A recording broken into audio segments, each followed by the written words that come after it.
হাতে থাকবে মারণাস্ত্র, তার চোখে থাকবে প্রতিশোধের আগুন। রাক্ষসী রানী কটকটি ওই স্বর্গমর্ত পাতাল তুমি যেখানেই থাকো না কেন, কিরণমালা তোমাকে ঠিক খুঁজে বার করবে। কিরণমালার জন্ম হয়েছিল সমস্ত রাক্ষসীকে নিধন করার জন্য, সমস্ত রাক্ষসকুলকে শেষ করার জন্য।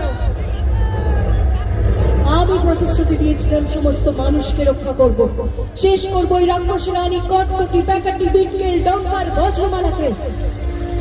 ওই রাক্ষসী রানী কটকটি, প্যাকাটি, বিটকেল, ডঙ্কার আমাকে অনেক কষ্ট দিয়েছে, আমার প্রাণের কুমারকে কেড়ে নিয়েছে, আমার ছোট্ট মেয়ে আলোকমালাকে ছিনিয়ে নিয়েছে।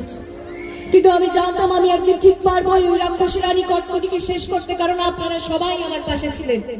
তাই আজ ওই রাক্ষসী রানী কটকটি, প্যাকাটি, বিটকেল, ডঙ্কার, বজ্রমালা সবাই পাতালপুরীতে বন্দী হয়ে আছে। তারা চাইলেও আসতে পারবে না, মানুষের করতে পারবে না, কারণ আমি সর্বদা আপনাদের রক্ষা করব। আমি কিরণমালা।